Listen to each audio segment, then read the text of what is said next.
કાર્યક્રમ પૂરો થયા બાદ સ્વયંસેવકોએ કાર્યાલય પર મીટિંગમાં હાજરી આપી છે ફરજિયાત. એ કાર્યાલય સ્વયંસેવકો છે તે અત્યારે આ રાજના કાર્યક્રમ પૂરો થાય ત્યારબાદ કાર્યાલય પર મીટિંગ રાખેલી છે તો ખાસ હાજરી આપી.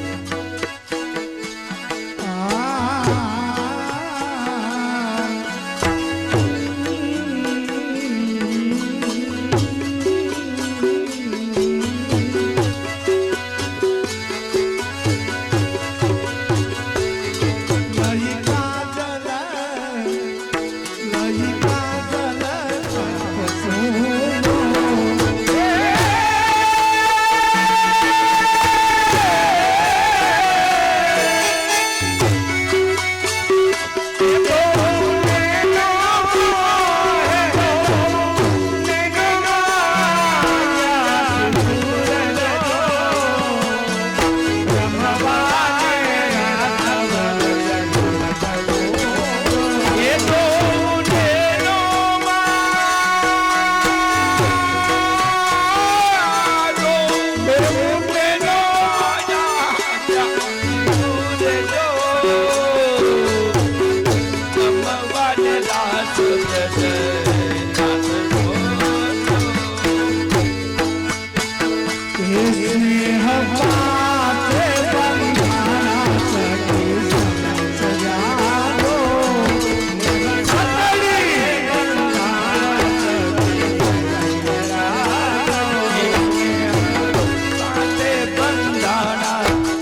એકવાર તાલીઓથી અભિવાદન કરીએ.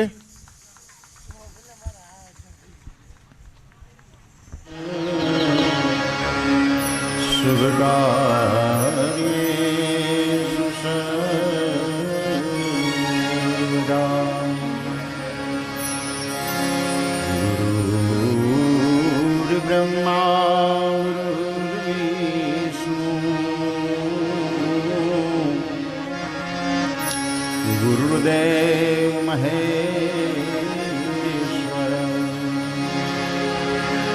गुरुर साक्षात् परम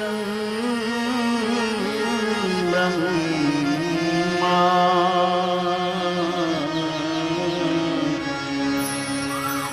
तस्मै श्री गुरुवे नमः. अज्ञानतिमिरान्धस्य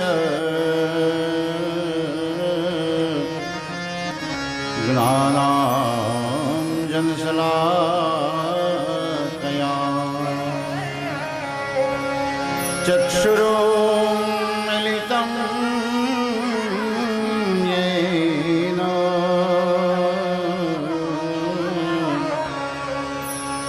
तस्मै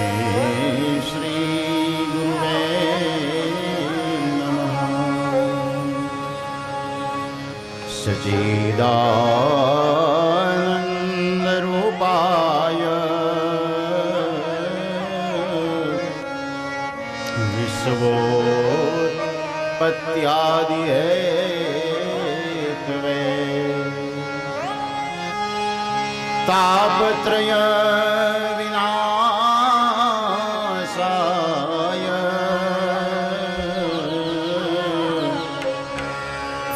श्रीकृष्णाय वयं नमः. नारायणं नमस्कृत्यं नरं चैव नरोत्तमं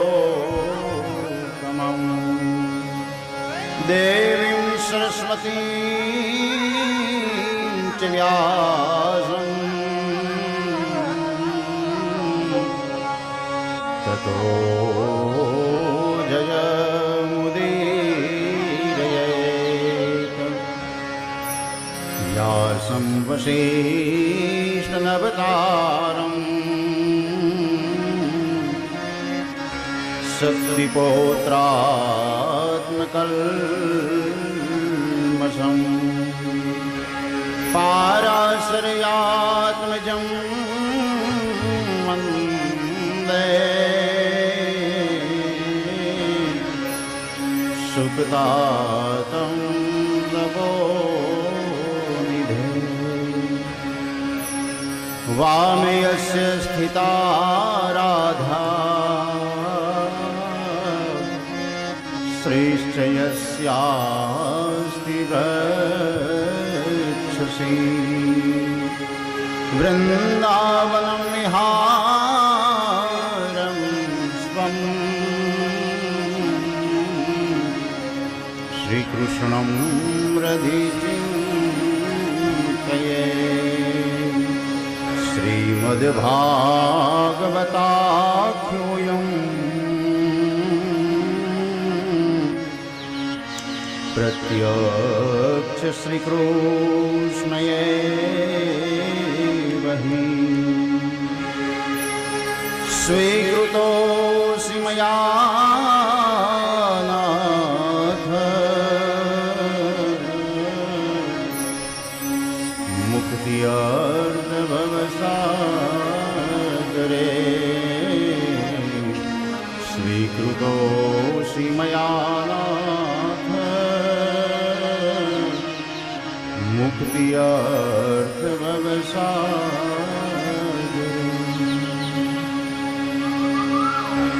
श्रीमन्नारायण नारायण नारायण श्रीमन्नारायण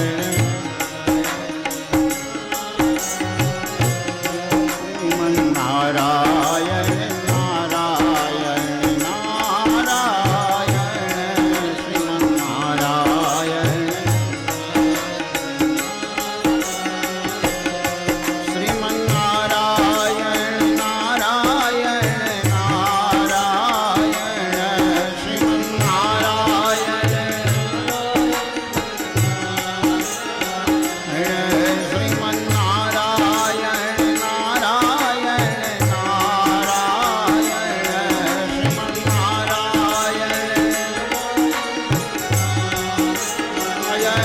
દેવકી નારાયણ નારાયણ નારાયણ દેવકી નારાયણ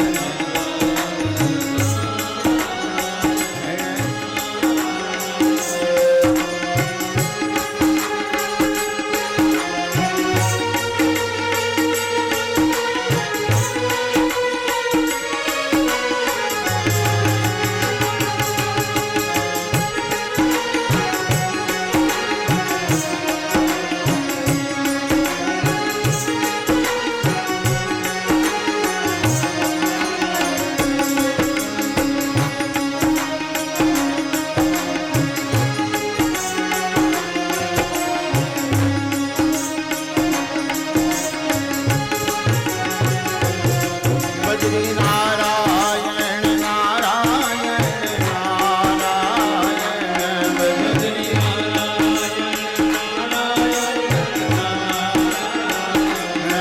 બદ્રી નારાયણ નારાયણ નારાયણ બદ્રી નારાયણ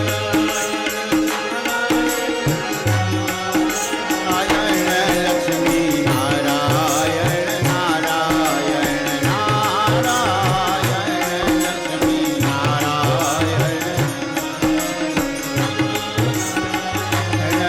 નર નારાયણ નારાયણ નારાયણ નર નારાયણ નારાયણ નર નારાયણ નારાયણ નારાયણ નર નારાયણ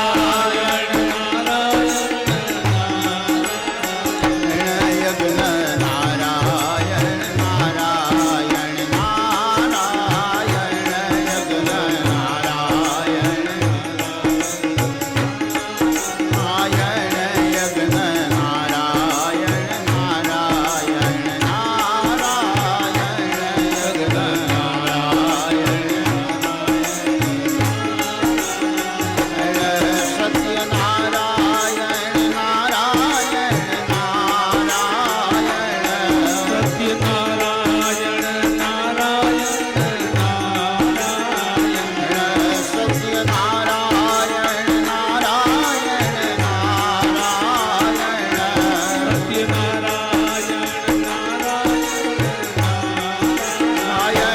ભાગવત પારાયણ પારાયણ પારાયણ ભાગવત પારાયણ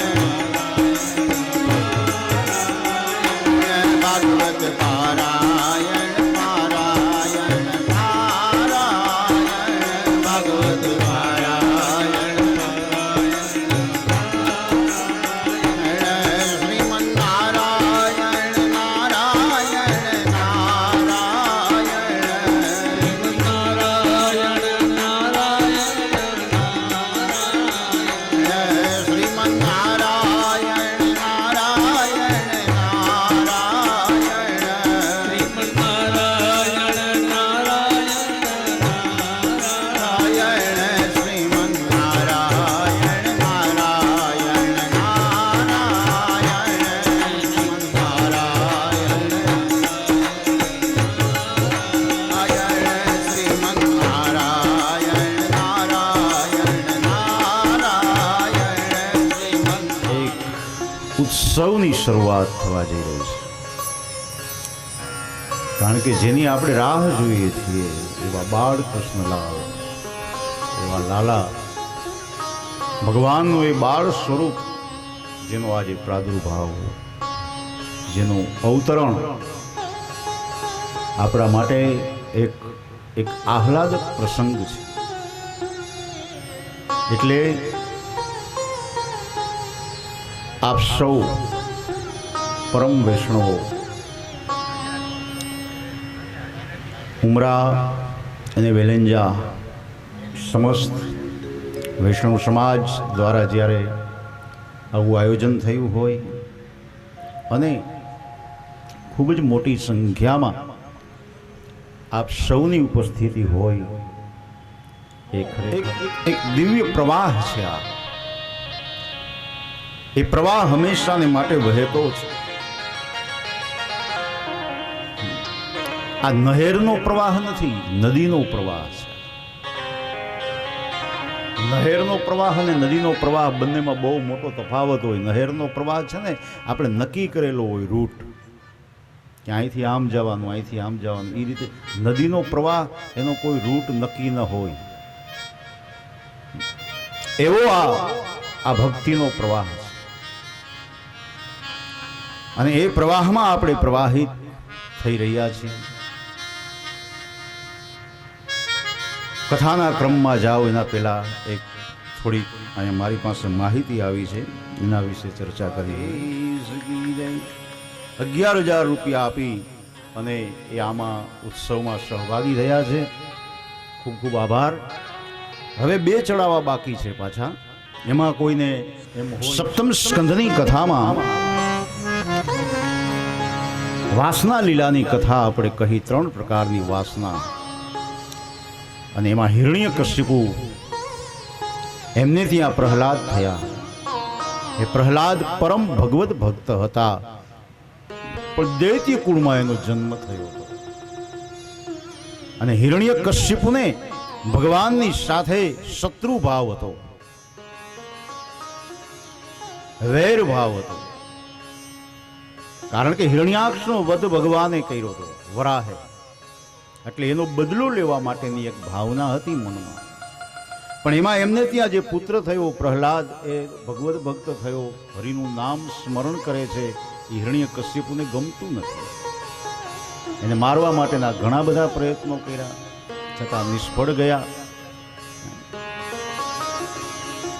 અગ્નિની ચિતામાં બેસાડી હોલિકાને, હિરણ્યકશિપુની જે બેન હોલિકા, આમાં અવાજમાં કઈ ફેર છે, આ જરાક સેટિંગ કરો ને સેજ, બેજ આપો. એટલે હોલિકા પણ બળી ગઈ, કારણ કે એને વરદાન હતું બ્રહ્માજીનું કે આ ચૂંદડી જ્યાં સુધી તારી માથે હશે ત્યાં સુધી તને અગ્નિ બાળી નહીં. પણ વિધિ વિધાનના એ વિધિના વિધાનને કોણ ટાળી શકે? જ્યારે ચિતામાં બેસે છે, પ્રહલાદને ખોળામાં લઈને વંટોળિયો આવ્યો અને ત્યારે એ ચુંદડી હતી હોલિકા ઉપરથી ઉડી પ્રહલાદજી માથે ઓઢાડાઈ ગઈ. હોલિકા બળી ગઈ, પ્રહલાદજી ઉતરી ગયા. ઘણા એવા તર્ક કરે છે કે બ્રહ્માજીનું વચન ખોટું પડ્યું. વચન હતું, વરદાન હતું, તો હોલિકા બળી કેમ? પણ બ્રહ્માજીનું વરદાન એવું હતું કે આ ચુંદડી જેની માથે હશે એ નહીં બાળે. ચુંદડી તો હોલિકા માથે હતી નહીં, પ્રહલાદની માથે હતા, તો પ્રહલાદ ન બળ્યા. એટલે આવી રીતે પણ પ્રહલાદ ઉગરી ગયા. પછી તો સ્તંભ ધગદાવે છે ને સ્તંભમાંથી નૃસિંહ ભગવાનનું પ્રાગટ્ય થયું. સ્તંભને બાથ ભરવા જાય ને સ્તંભ ફાટે છે. નૃસિંહાવતાર થયો ભગવાનનો અને પ્રહલાદજી ઉગરી ગયા. તો કહેવાનું તાત્પર્ય એ છે કે નૃસિંહ એ જ્યારે પ્રગટ થયા ને સ્તંભમાંથી, ત્યારે એના ગળામાંથી ગુડ ગુડ ગુડ ગુડ અવાજ આવતો હતો, સિંહ જેમ ગર્જના કરતો હોય ને એમ.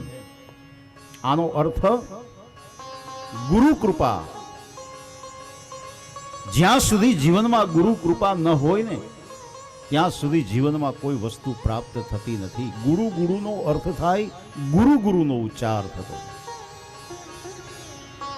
એટલે પ્રહલાદજી ઉગરી ગયા.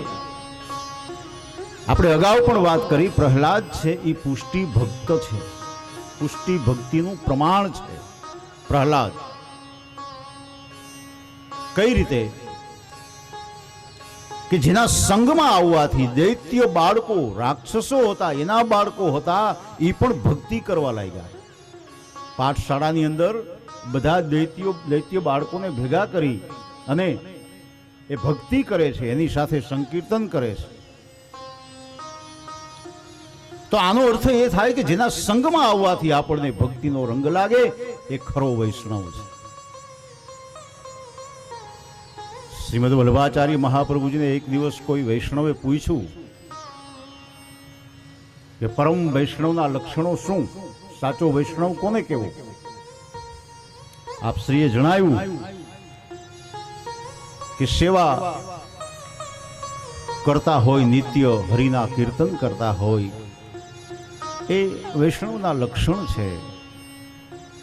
પણ છતાંય પેલા વૈષ્ણવને સંતોષ ન થયો અને કીધું કે નહીં, કોઈ એવું એક લક્ષણ બતાવો સારામાં સારું.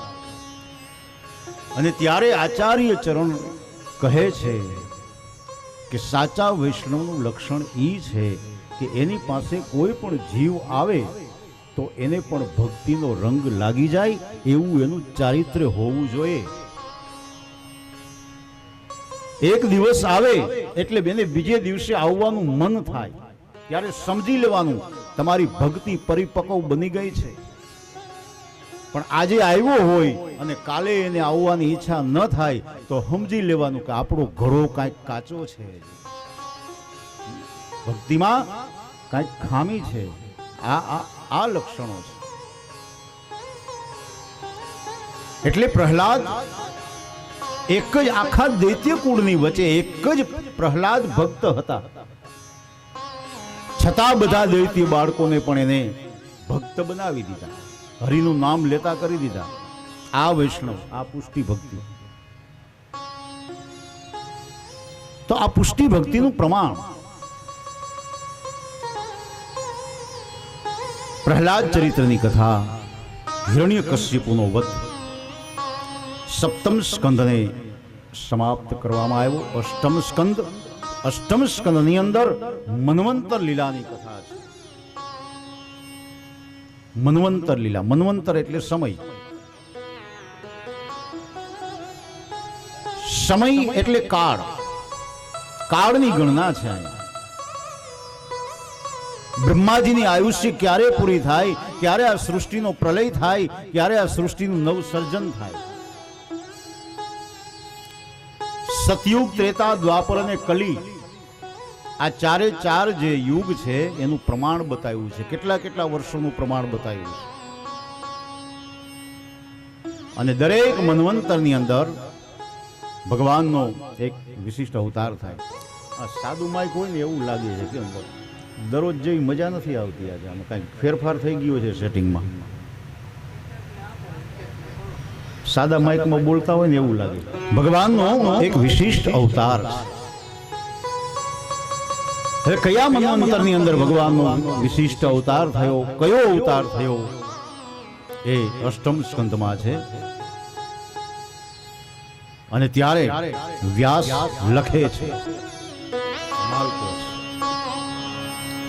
સ્વાયંભુવસ્ય ગુરો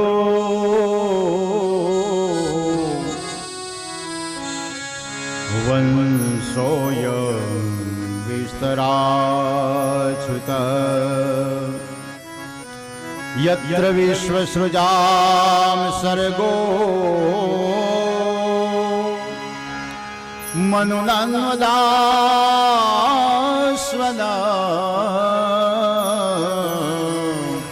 સ્વાયંભુવસ્ય ગુરો વંશોયં વિસ્તરાચ્યુત.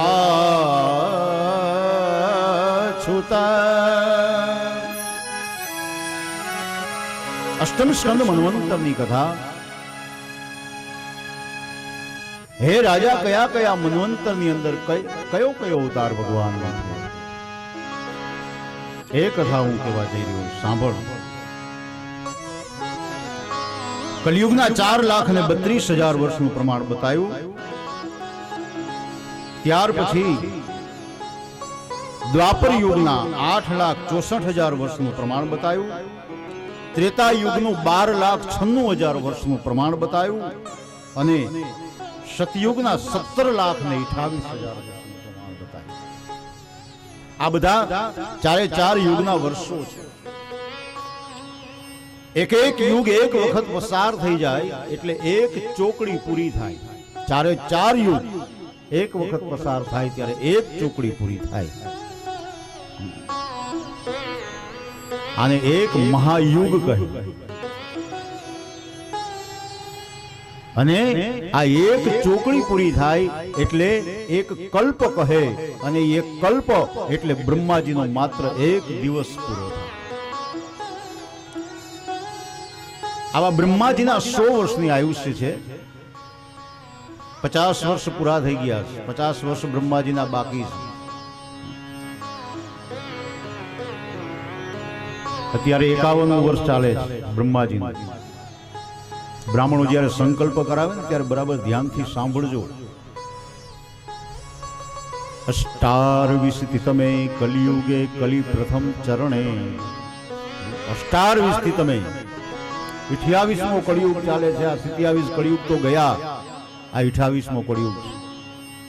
કલિયુગે કલિ પ્રથમ ચરણે. કળિયુગનું પેલું ચરણ છે, આ પેલું પગલું છે. હજી તો કળિયુગ બહુ જોવાનો બાકી છે, ઘણા વર્ષો. 7મો વૈવસ્વત નામનો મન્વંતર ચાલે.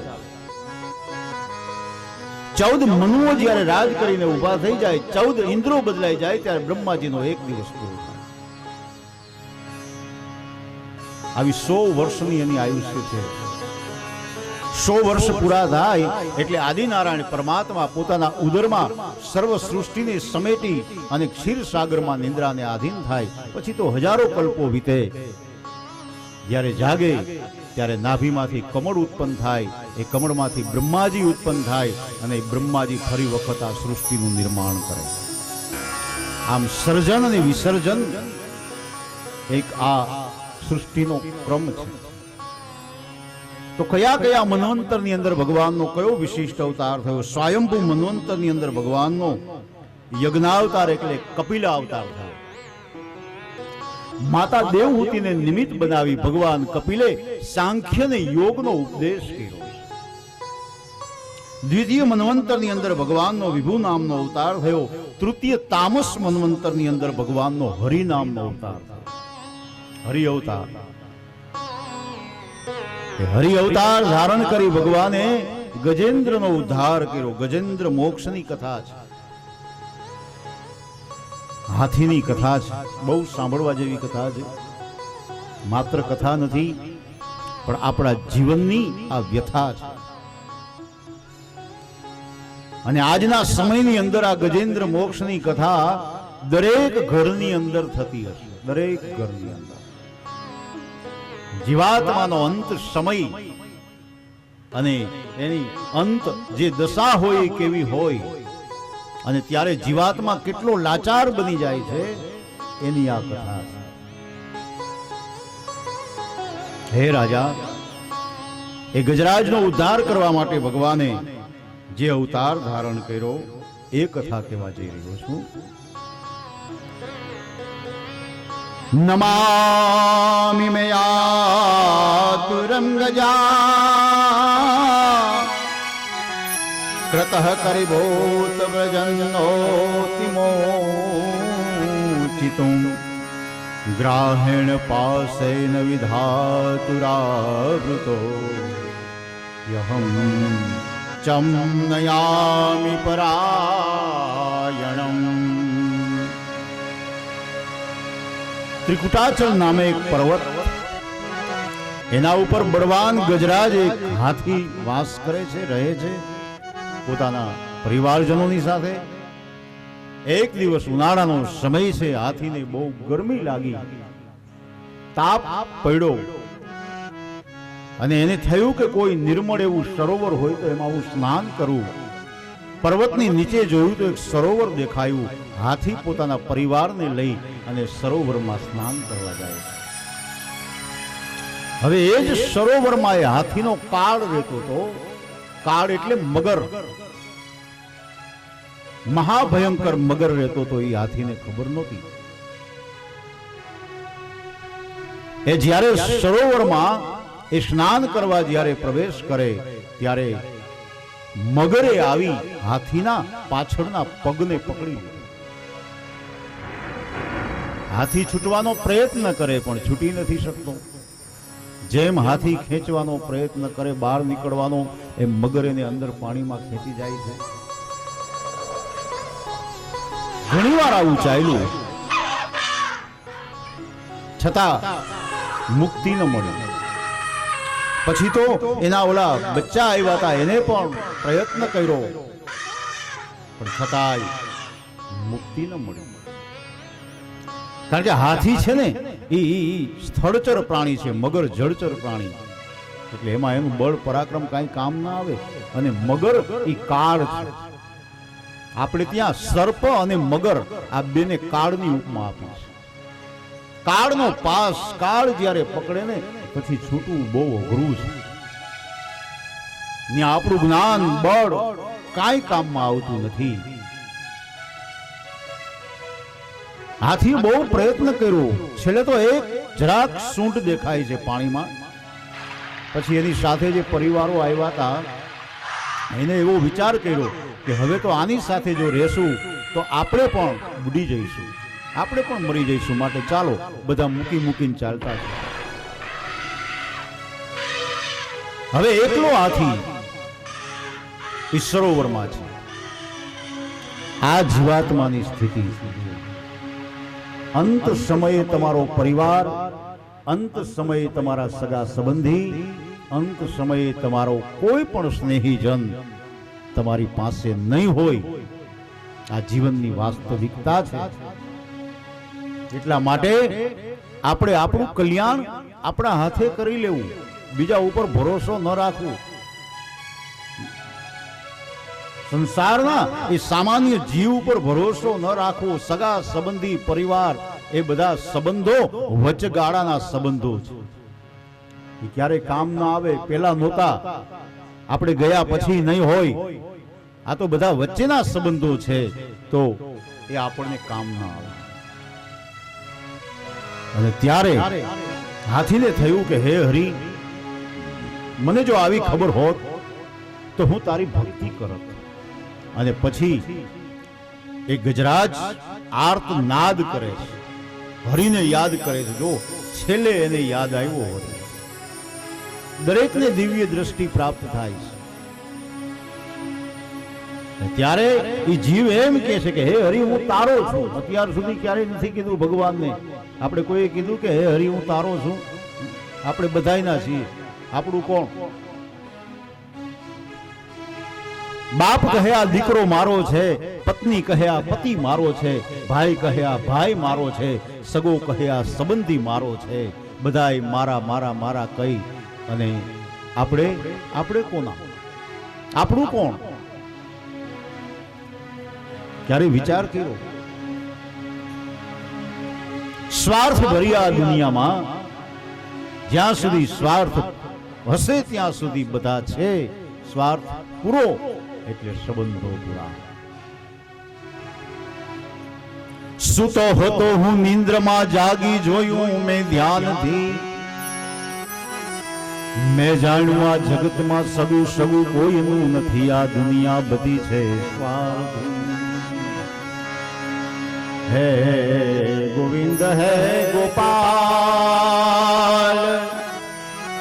ગજરાજનો આર્તનાદ. એ गोविंद है गोपाल.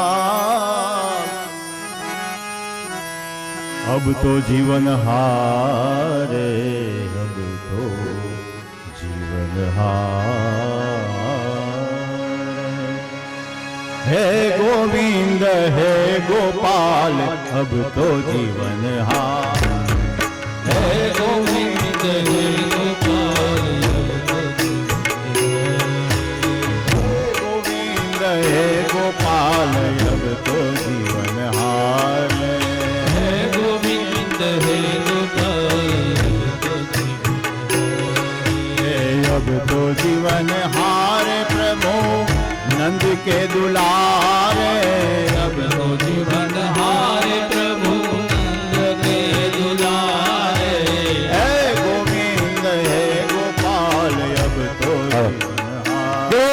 ताली पाड़ीने उच्चार करीने ताली पाड़ो. जय हो.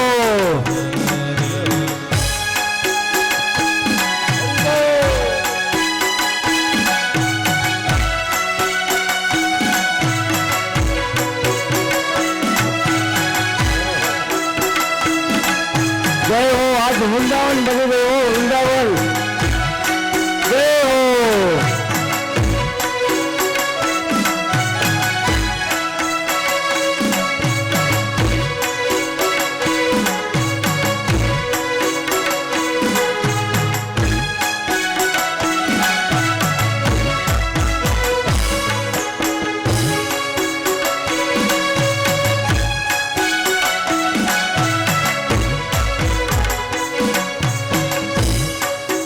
गिरती बना है तू गयो सिंधु के किनारे बना है तू गयो सिंधु के किनारे सिंधु बीच बस गाह चरण लई पधारे सिंधु बीच बस गाह चरण लई सिंधु बीच बस गाह चरण लई पधारे सिंधु बीच बस गाह चार प्रहर युद्ध भयो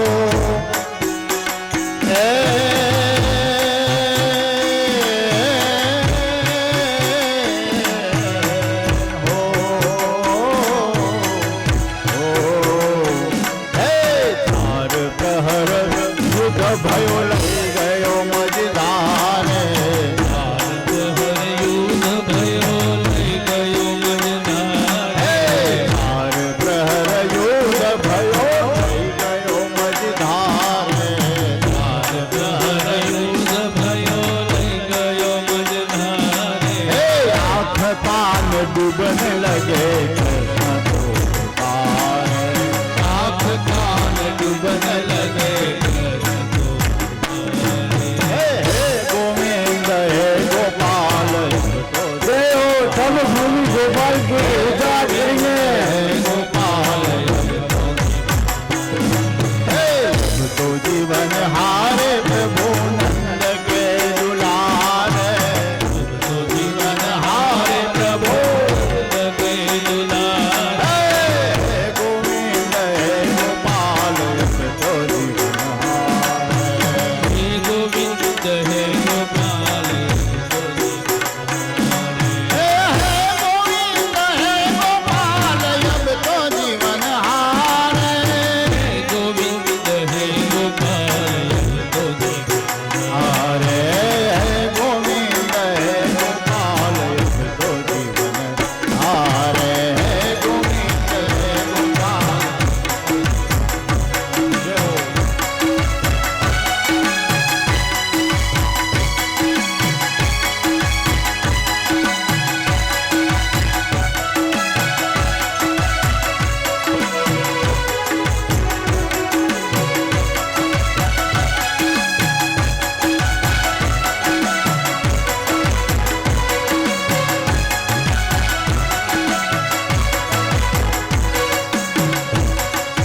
द्वारिका में शब्द गयो सोर भयो भारी द्वारिका में शब्द भयो मोर भयो भारी द्वारिका में शब्द गयो सोर भयो भारी द्वारिका में शब्द भयो मोर भयो भारी शंख चक्र गदा पद्म गरुड़ लई सिधारे शंख चक्र गदा पद्म हारे गोविंद हे गोपाल तो जीवन हारे गोविंद हे गोपाल છેલ્લે અન્ય શરણાગતિ સ્વીકારી ગજરાજે છેલ્લે સુરદાસજીએ શું કીધું? સુર કહે શ્યામ સુનો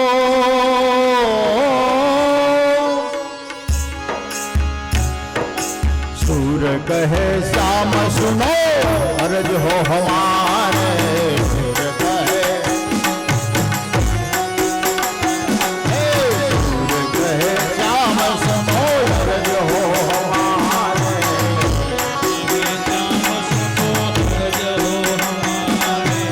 अब की बेर पार करो नंद के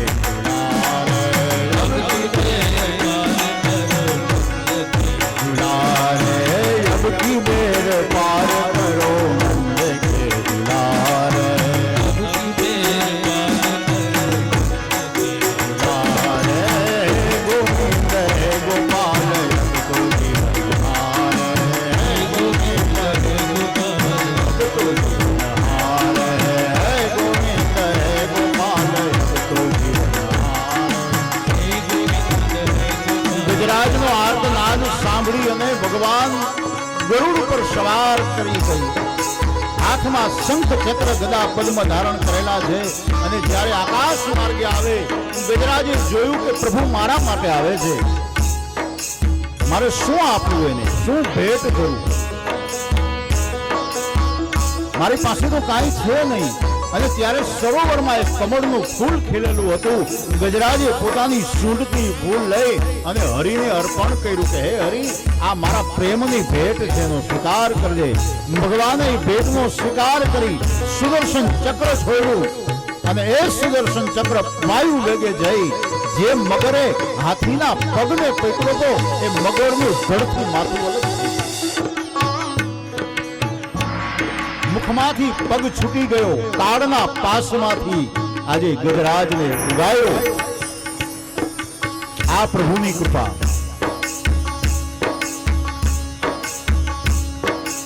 કારણ કે ભેટ આપણે શેની આપીએ? પુષ્ટિ માર્ગમાં દાનને ભેટ કહે છે. પુષ્ટિ માર્ગમાં દાનને ભેટ કહે છે.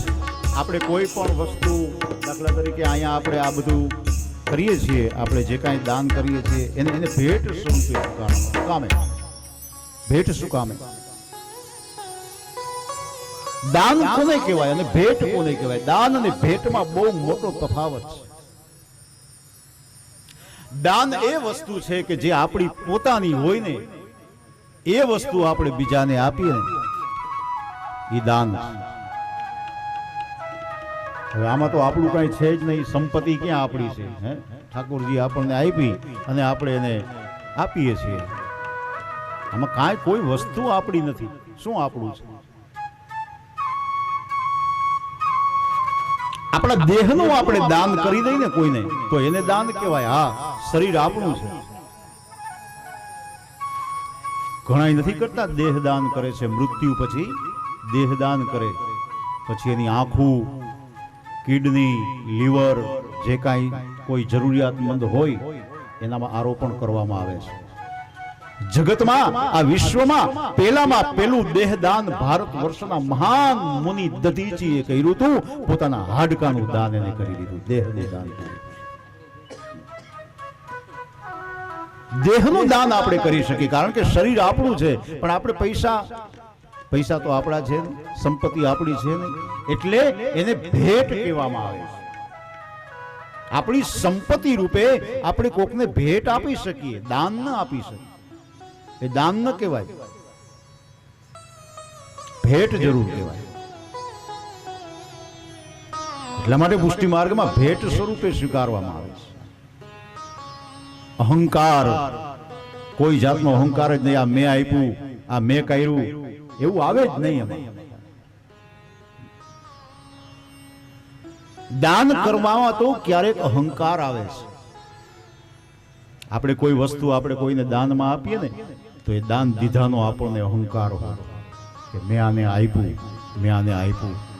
સામેના માણસને લેવાનો સંકોચ હોય. દાન એવી રીતે કરો તમને આપવાનો અહંકાર ન હોય અને સામેના માણસને લેવાનો સંકોચ ન હોય. એને નાનાપણું ન લાગે કે મારે આની પાસેથી આ લેવું પડે છે, એવું એને કોઈ દિવસ લાગે નહીં.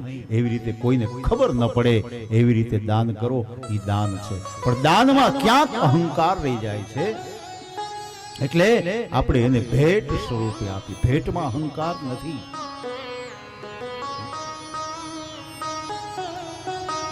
આપણે ભેટમાં તો સમર્પણનો ભાવ છે ને. આપણે વસ્તુ સમર્પિત કરીએ છીએ, એમાં અહંકાર ન હોય. તો આજે ગજરાજે ભગવાનને ભેટ સ્વરૂપે કમળનું ફૂલ અર્પિત કર્યું છે અને ત્યારે ભગવાને એને કાળના પાસમાંથી, બંધનમાંથી મુક્ત કરાવ્યો. આ ઠાકોરજીની કૃપા. એક તુચ્છ પ્રાણી જેવા પ્રાણીને પણ ભગવાને કાળના મુખમાંથી, બંધનમાંથી છોડાવ્યો. એ હરિ કેટલો દયાળુ છે. અને ત્યારે ગજરાજ છેલ્લે ભગવાનની સ્તુતિ કરે છે. ગજેન્દ્ર મોક્ષ, ગજેન્દ્ર મોક્ષની સ્તુતિ બહુ સાંભળવા જેવી છે. અંત સમયે ગજેન્દ્ર મોક્ષની સ્તુતિ કરવામાં આવે ને જીવની ક્યારેય દુર્ગતિ નથી થતી. માદકુ પ્રપન્ન પશુપાસ વિમોક્ષણાય મુક્તાય ભૂરી કરુણાય નમો. એક એક શબ્દ તો જો. માદકુ પ્રપન્ન પશુપાસ વિમોક્ષણાય. હે હરિ, મારા જેવા પશુને માટે જો તમે દોડીને આવ્યા હોય તો તારા જેવો દયાળુ આ જગતમાં બીજો કોણ હોય? માદકુ પ્રપન્ન પશુપાસ વિમોક્ષણાય. પશુ કોને કહેવાય? જેના ગળામાં ગાડીઓ હોય ને, પાસ હોય ને, એને પશુ કહેવાય. મારકનું ઢોર હોય ને, એને ગળામાં ગાડીઓ નાખવું પડે ત્યારે કંટ્રોલમાં ઈ પાસ. પણ વિચાર તો કરો, ઢોરના ગળામાં તો એક ગાડીઓ હશે, પણ આપણા ગળામાં કેટલા ગાડિયા નાખીને ફરીએ છીએ આપણે ખબર પડી?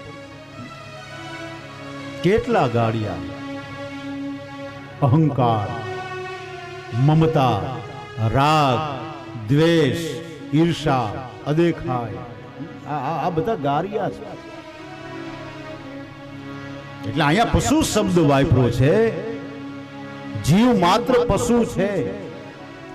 આપણે સમજદાર થઈ ગયા, હોશિયાર થઈ ગયા, બુદ્ધિશાળી થઈ ગયા એટલે એવું નથી. જ્યાં સુધી ગળામાં ગાડિયા છે ને ત્યાં સુધી બધા પશુ જ છે. એટલા માટે ગજરાજ અહીંયા બોલે છે, મામકુ પશુપાસ વિમોક્ષણાય મુક્તાય ભૂરી કરુણાય નમો. સ્વાંસેન સર્વતનો બૃહન્નમસે પ્રતીત પ્રત્યગ્દસે ભગવતે બૃહતે નમસ્તે. હે હરિ, મારા જેવા પશુના ઉદ્ધારને માટે તું દોડીને આવ્યો હો તો મને ખબર નહોતી, નહીતર હું તારી ભક્તિ કરું. અને છેલ્લે જ્યારે ગજરાજે કીધું કે હે હરિ, હવે મારે આ જગતની અંદર જીવવું નથી, મને તારામાં સમાવી લે. ત્યારે ભગવાને કીધું કે બોલ, તારી ઈચ્છા હોય તે આજે તને આપું. ગજરાજને કીધું શું જોઈ? ત્યારે ગજરાજે શું માંગ્યું જુઓ. યે મામ સ્તુવન્યનેના પ્રતિબુધ વિષાત્યમે. કેવી અલૌકિક માગણી છે. હરિની પાસે શું માગવું? ભક્તિ માર્ગમાં એનો પણ એક વિવેક હોય. વિવેક વગરનું માગવું ને એ નકામું છે. ગજરાજ શું માગે છે? તૈષામ પ્રાણ્યત્યયે ચાહમ દદામી વિમલામતી. દદામી વિમલામતી. વિમલામ, વિમલ એટલે પવિત્ર, મતિ એટલે બુદ્ધિ. હે હરિ, તારે મને આપવી જ હોય તો પવિત્ર બુદ્ધિ આપ. આ માગ્યું. કારણ કે જો બુદ્ધિ પવિત્ર હશે ને તો એમાં વિચારો સારા આવશે. બુદ્ધિ પવિત્ર હશે તો એ બુદ્ધિ નિર્ણય સારા કરશે. એટલા માટે દદામી વિમલામતી. પવિત્ર બુદ્ધિ આપો હરિ, કે જેથી કરીને હું તમારી ભક્તિ કરી શકું. અને પછી તો ભગવાને એને દિવ્ય ગતિ આપી દીધી. પોતાના એ દિવ્ય સ્વરૂપની અંદર એ જ્યોતિને સમાવી દીધી. ગજરાજનો પવિત્ર આત્મા પરમાત્માની અંદર વિલીન થઈ ગયો. આ તો રૂપક છે હાથીનું. કથા બહુ સમજવા જેવી છે. આની પાછળનું તત્વ બહુ અદ્ભુત છે. ત્રિકુટાચલ પર્વત એટલે આ આપણી કાયા શરીર છે ને એ ત્રિકૂટ છે, જેની અંદર રજોગુણ, તમોગુણ અને સત્વગુણ 3 ગુણ રહેલા છે. 3 ગુણથી ઢંકાયેલું શરીર એટલે ત્રિકુટાચલ. એમાં રહેતો ગજરાજ એટલે આપણો આત્મા, શુદ્ધ પવિત્ર આત્મા.